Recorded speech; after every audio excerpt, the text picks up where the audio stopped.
Well, going gray doesn't have to be a bad thing. In fact, it is a super hot hair trend right now. The team at Z Salon and Spa is showing us how to wear the look.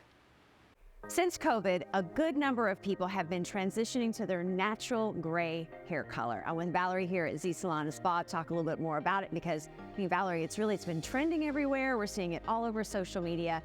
But how do you get that look? So it's a little bit complicated. Yeah.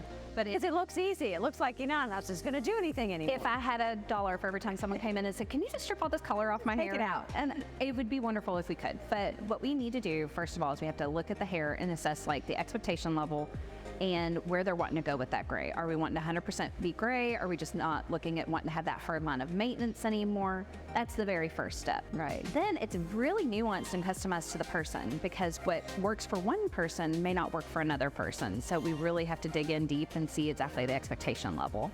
It can take quite a while to grow out of gray hair. It's a transition. Right. It is a transition. Now, on social media, you'll see some really quick transformations. In my experience, I have not ever seen it go that quickly. It's a little bit more of a marathon, not a sprint to get there. Like, what is a typical process that it would take? Like, you should expect to transition this long. For some people, depending on the length of their hair, I'll tell them 1.5 years.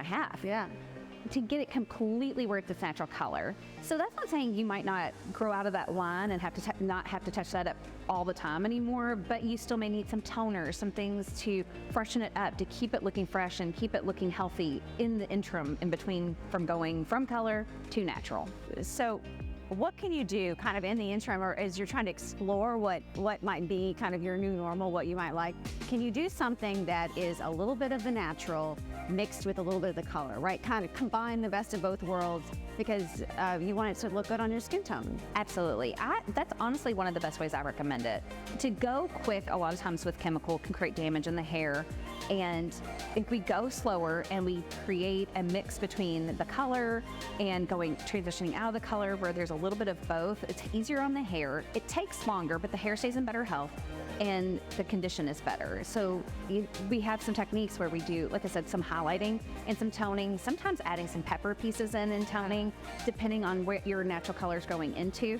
Because some people, once they get to their natural color, they honestly don't love it. They're like, this is not what I expected. This is not what I dreamed up. And they don't love it on their skin. No. So then it's really important to know, your hands aren't tied. We can absolutely add some things to accentuate it to make it more complementary to your skin, but take you out of a lot of the maintenance you'd been used to. Well, you mentioned the salt and pepper kind of look. What technique can you use? Because a lot of people like that look, but it's not terribly consistent, right? Like, how do you make it look consistent? Well, the first thing I do is I, look at someone and we assess their hair. We go through a consultation of what areas they're really wanting to see more of that pepper in, where it's inconsistent, what it's going to do for their skin. Sometimes they want a lot of pepper around the face and it really won't look the best on them. So we have to kind of scale that back, talk about it, and create that nice balance that's going to look, healthy on them. So in general, how much maintenance is required to have this look? It can be, honestly, I have some guests that come in and tone every 4 weeks, and then some who go a little bit longer and they don't come in for every 12 weeks. It's really going to be very customized to the person and the expectation level, which we can go through. Right, but the consult is so important here on this one. Utmost importance for this transition. I highly recommend anyone who's going to go through this transition have a free consultation because there's just a lot of talking to make sure we're giving you the thing that fits you best. And expectations and reality. Yes. Well, reality is a big one. All right, Valerie, thank you so much. To get started with your consult, just go to zsalon.com.